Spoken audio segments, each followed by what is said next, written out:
কথাটা ঠিক না ঠিক? ঠিক। রাগ করলা? বসের ঝাড়ি খেয়ে মন খারাপ, গণক ঠাকুর জিজ্ঞেস করছেন কি রাগ করলা। প্রেমিকা ব্লক মেরেছে, সেখানেও কমেন্ট বক্সে হাজির কি রাগ করলা।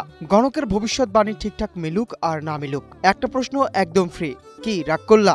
ফেসবুক স্ক্রল করলেই এখন এই একটা প্রশ্ন ধেয়ে আসছে স্ক্রিনের ওপার থেকে। হুট করে ভাইরাল হওয়া এই গণকের আসল রহস্যটা কি, চলুন জেনে নেওয়া যাক। রাগ করলা? এই জনপ্রিয়তার পেছনে রয়েছে গত রবিবার সামাজিক যোগাযোগ মাধ্যমে ছড়িয়ে পড়া একটি ভিডিও। সেখানে দেখা যায় ব্যস্ত রাস্তার পাশে কাঁধে ঝোলা ব্যাগ নিয়ে এক গণক মানুষের হাত দেখে ভবিষ্যৎ গণনা করছেন। জীবনের নানা ঘটনার বর্ণনা দেওয়ার পাশাপাশি প্রতিটি বাক্যের শেষেই গণক অত্যন্ত আত্মবিশ্বাসের সাথে বলছিলেন রাগ করলা। রাগ করলা? দর্শকদের কাছে বেশ মজার মনে হয়েছে গণকের কথা বলার বিশেষ ভঙ্গি এবং অবলীলায় মানুষকে প্রভাবিত করার চাতুর্য।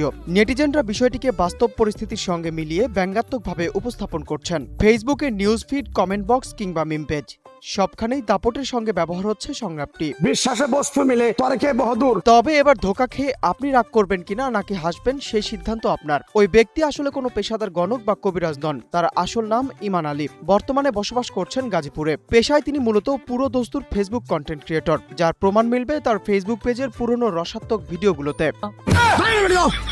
ইমান আলীর অতি আত্মবিশ্বাসী ডায়লগ ডেলিভারি আর অ্যাক্টিং এতটাই নিখুঁত ছিল যে পুরো নেট দুনিয়া সেটাকে বাস্তব ঘটনা ভেবে কুপকাত। তাহলে বুঝতেই পারছেন ভাইজান আসলেই গণক নন, পাকা অভিনেতা। তবে গণক মহাশয় যুবকের ভাগ্যে কি লিখেছেন তা জানা না গেলেও নিজের ভাগ্য যে রাতারাতি পরিবর্তন করেছেন তা নিশ্চিত। আশেপাশে যখনই কেউ রেগে আগুন হবে তাকেও মিষ্টি করে জিজ্ঞেস করে দেখতে পারেন কি রাগ করলা। রাগ করলা? না না। নূর ইসলাম, নিউজ ডেস্ক, গ্লোবাল টেলিভিশন।